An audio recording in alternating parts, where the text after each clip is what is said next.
सखियाँ एक दिन सीता जाली बनवा, डहकी रोवे तुलसी जी हो। सखियाँ एक दिन के हमके जलवा चढ़ई है ता, भोगवा लगई है नु हो। सीता के हमके पियरी ओढ़ई है ता, हरि संग भी यही है नु हो। सीता के हमके सिंदूरा लगई है ता, दुल्हन बनई है नु हो।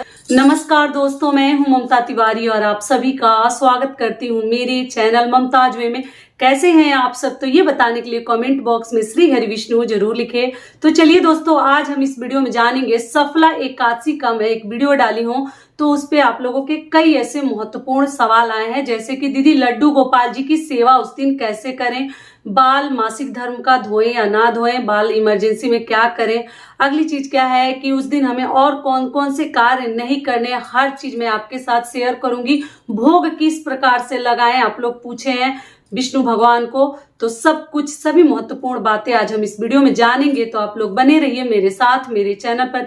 अगर आपको मेरा वीडियो पसंद आता है तो प्लीज आप मेरे चैनल को सब्सक्राइब कर दीजिएगा, बेल आइकन को प्रेस कर दीजिएगा, जिससे कि मेरे वीडियो के नए नोटिफिकेशन आप लोगों के पास सबसे पहले पहुंचे। तो चलिए शुरू करते हैं और सभी महत्वपूर्ण बातें जान लेते हैं। तो सबसे पहले दोस्तों आप सभी को बता दूं, पौष माह के किस पक्ष की सफला एकादशी का व्रत हम 7 जनवरी को रखेंगे। ठीक है, दिन क्या है, रविवार। रविवार के दिन ये व्रत पड़ा है, तो आपको मालूम ही है पहला वीडियो हर चीज में बताकर डाल चुकी हूँ। इसमें भी बता दूंगी पारण का शुभ मुहूर्त आपको जो है शनिवार के दिन, मतलब आपको 6 तारीख के दिन आपको बाल वगैरह धोकर, नियम है कि 10वीं के नियम विधि हमें कर लेने चाहिए, लेकिन 6 तारीख को आप नहीं कर सकते क्योंकि शनिवार है। और शनिवार के दिन जो है ग्रह हमारे मतलब खराब होते हैं, बाल नहीं धोनी चाहिए, लड़कियों को भी, सुहागन महिलाओं को भी। और आप लोग पूछे दीदी लड़कियां क्या मतलब एकादशी के दिन बाल धो सकती हैं, तो वो भी मैं आगे आपको बताऊंगी। तो आप लोग शुक्रवार के दिन मतलब कल के दिन आप लोग बाल वगैरह धोकर शुद्ध हो जाइएगा, और उसके बाद से आप लोग लहसुन प्याज का सेवन मत कीजिएगा। जिनको बाल धोनी है उनके लिए बता दे रही हूँ। उसके बाद जो है 10वीं तिथि के जो भी नियम है आप 6 जनवरी से दिन शनिवार से अपना शुरू कर दीजिएगा। ठीक है, अगली चीज क्या है कि देखिए आप लोग पूछे हैं कि दीदी जैसे कुंवारी लड़कियां जो है मासिक धर्म का बाल कैसे धोएं, तो ये भी मैं आपको देखिए समझा दे रही हूँ। शनिवार के दिन भी ऐसे नॉर्मल बाल भी नहीं धोनी चाहिए और मासिक धर्म का भी बाल नहीं धोनी चाहिए। आप लोग के बहुत सारे कमेंट्स आ रहे हैं कि रविवार के दिन एकादशी है तो बाल कैसे धोएं, और मैक्सिमम जो लोग हैं, अधिकतर लोग जो हैं रविवार का ही दिन चयन करते हैं बाल धोने के लिए, क्योंकि जो वर्किंग लेडीज हैं उस दिन छुट्टी मिलती है, और रविवार के दिन कुंवारी लड़कियां, शादीशुदा लोग मतलब बाल आप धो सकते हैं, कोई आपके ऊपर दोष नहीं लगता है। लेकिन इस बार जो है एकादशी पड़ जाने की वजह से 7 तारीख को एकादशी है और 7 जनवरी को ही रविवार पड़ जा रहा है, तो बाल धोने का लेकर आप लोग बहुत ज्यादा चिंतित हो जाती हैं। तो देखिए शुक्रवार के दिन भी पीरियड और मासिक धर्म का बाल नहीं धोते हैं, शनिवार के दिन भी नहीं धोते हैं, गुरुवार के दिन धोया जाता है, लेकिन कई ऐसे लोग हैं जो नहीं धोते हैं। तो आप अपने घर का नियम देख लीजिएगा, लेकिन गुरुवार के दिन मासिक धर्म का बाल धोया जाता है। हर घर के नियम थोड़ा सा और परंपराएं अलग तरीके से हैं, आप अपने घर का देखिएगा। शनिवार के दिन भूल कर भी बाल ना धोएं। अगली चीज क्या है कि देखिए अगर मान लीजिए इमरजेंसी में आपको धोना पड़ जाए, क्योंकि पूजा पाठ एकादशी का व्रत जिनको रखनी है वो क्या करेंगे, मजबूरी में वो जो है रविवार के दिन आप लोग बाल धो सकते हैं। बहुत अधिक टेंशन और चिंता करने की कोई आवश्यकता नहीं है, धोनी तो नहीं चाहिए, लेकिन मान लीजिए कि अगर मजबूरी में कोई कार्य हमें करना पड़ जाए तो उसका दोष हमें नहीं लगता है, तब आप लोग धो लीजिएगा। बचने लायक है तो बचाइएगा, क्योंकि फिर सोमवार के दिन भी मासिक धर्म का बाल नहीं धोते हैं, मंगलवार को धोते हैं, लेकिन कई लोग नहीं धोते हैं। तो आप अपने घर का नियम देख लीजिएगा। लेकिन रविवार के दिन कुछ ऐसा इमरजेंसी हो जाए, व्रत आपको करनी है, कहीं आनी जानी है, बाल धोना ही धोना है, पूजा पाठ है घर में, तब आप लोग रविवार के दिन धो सकते हैं। मासिक धर्म वाले के लिए बता दी। और जो नॉर्मल जिनको केवल व्रत रखनी है, बूढ़े बुजुर्ग हैं, देखिए ठंडी में बाल भी धुलवाना उनसे सही नहीं है, कहीं ठंडी लग जाए, सर्दी लग जाए, तो आप क्या कीजिएगा, उनके ऊपर गंगा जल का छिड़काव करके भी आप लोग शुद्ध होकर और केवल एकादशी का व्रत आप लोग रख सकते हैं। बातों को थोड़ा ध्यान से समझिएगा, ठीक है। अगली चीज क्या है, अगला आप लोग का क्वेश्चन है कि दीदी लड्डू गोपाल जी को उस दिन भोग लगाएं या ना लगाएं।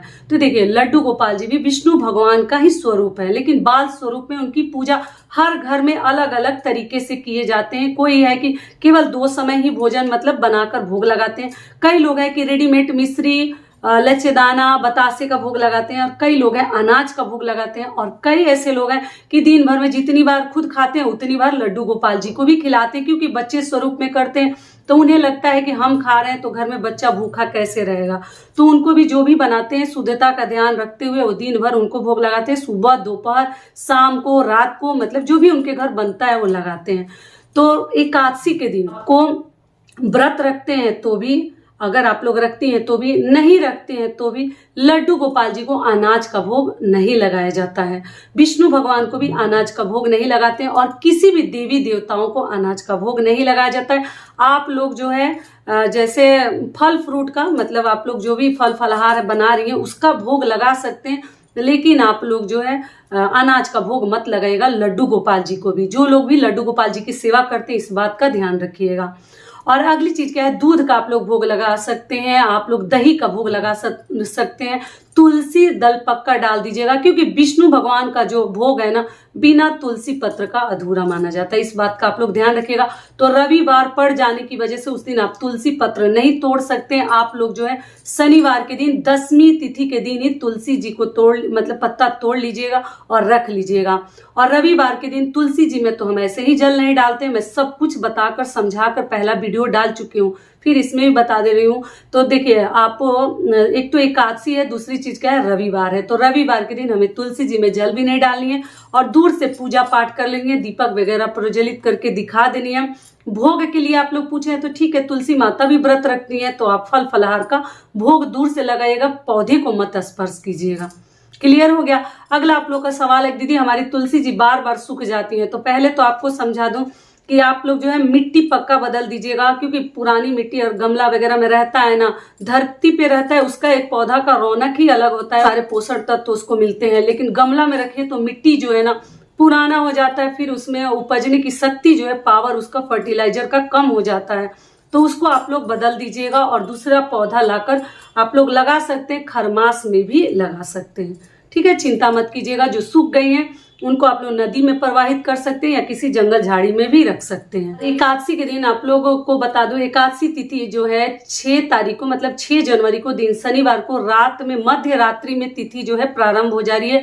12:41 या 43 से मध्य रात्रि में टाइमिंग डाल दूंगी, आप लोग चेकआउट कर लीजिएगा।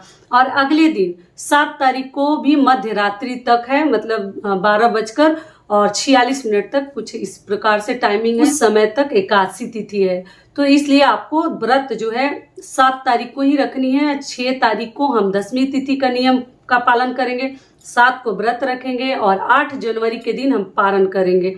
पारण का शुभ मुहूर्त क्या है वो भी मैं टाइमिंग लगा दूंगी, आप लोग चेकआउट कर लीजिएगा। 9:20 से पहले ही पारण करनी है। पारण का इसमें बहुत अधिक ध्यान रखा जाता है। और जिन लोगों को सोमवार का व्रत रखनी है, ये भी चीज बता दूं, वो पारण में जो है फल फलाहार करेंगे, तुलसी दल और गंगा जल मुख में डाल लीजिएगा, तुलसी पत्र मतलब, और डालकर आप लोग पारण कर लीजिएगा, और उसके बाद फल फ्रूट खाइएगा। जो 16 सोमवार या सोमवार का व्रत शिव जी का रखते हैं उनके लिए। अगला आप लोग का सबसे महत्वपूर्ण सवाल है कि दीदी इस महीने का, मतलब पौष माह का, जनवरी में प्रदोष व्रत कब है और त्रयोदशी कब है, मतलब जिसको हम तेरस कहते हैं, तो कृष्ण पक्ष का तेरस कब पड़ा है। तो आपको बता दूं कि दोनों व्रत 9 जनवरी को है। 9 जनवरी को दिन क्या है, दिन है मंगलवार। मंगलवार के दिन जो भी प्रदोष का व्रत रखते हैं या जो लोग त्रयोदशी का व्रत रखते हैं, मतलब तेरस का, वो मंगलवार के दिन आप लोग व्रत रखेंगे। डेट क्या है, 9 जनवरी। 9 जनवरी के दिन ही आपको व्रत रखनी है। आप लोग का महत्वपूर्ण सवाल है कि तिल हमें कब तक खरीद लेनी चाहिए। नियम है कि माघ में तिल नहीं खरीदनी चाहिए, पूस में ही, मतलब पौष माह में ही हमें तिल खरीद लेनी चाहिए। तो आप लोग पहले ही मकर संक्रांति में, जब हम जैसे लड्डू वगैरह बनाते हैं, उस समय ही आप लोग तिल वगैरह मकर संक्रांति तक खरीद लीजिए। जब से आपका माघ महीना जो है शुरू हो जाएगा, तब आप तिल नहीं खरीद सकते हैं। तो आप लोग तिल पहले ही खरीद लीजिए, काला वाला तिल, सफेद वाला तिल, जो भी आपको गणेश जी को चढ़ाते हैं आप लोग खरीद लीजिएगा। और कई लोग पूछे हैं कि हमारे पास है, तो हम वही इस्तेमाल कर सकते हैं। पहले का रखा हुआ तो जी आप लोग वही इस्तेमाल कर सकती हैं, कोई दिक्कत नहीं है। और दोस्तों आप लोग से एक छोटी सी रिक्वेस्ट है, अगर वीडियो पसंद आता है तो चैनल को पक्का सब्सक्राइब कर दीजिएगा और वीडियो को लाइक कर दीजिएगा, क्योंकि आपके एक लाइक से हमें बहुत अधिक हिम्मत मिलती है। तो जरूर कीजिएगा। और आप लोग चाहे तो मुझे इंस्टाग्राम पे भी फॉलो कर सकते हैं। को बता दूं कि पौष माह के कृष्ण पक्ष की सफला एकादशी प्रारंभ हो रही है 6 जनवरी को दिन शनिवार मध्य रात्रि में 12:43 से, मतलब सुबह AM हो जाएगा। और एकादशी तिथि समाप्त हो रही है 7 जनवरी दिन रविवार को मध्य रात्रि में 12:46 AM पर समाप्त हो जाएगी। चलिए आगे जान लेते हैं पारण का शुभ मुहूर्त क्या है। तो देखिए हम 8 जनवरी को पारण करेंगे। पारण करने का शुभ मुहूर्त है सुबह 7:15 से लेकर 9:20 तक आप लोग पारण कर सकते हैं। तो सारी बातें बता दी। प्रदोष व्रत कब है, त्रयोदशी कब है और पीरियड का बाल हमें कब धोनी है, सब कुछ आशा करती हूँ आप लोग को समझ में आ गया होगा। तो ये वीडियो मेरा यही तक का था। फिर मिलती हूँ एक नए वीडियो में, तब तक के लिए नमस्कार, धन्यवाद।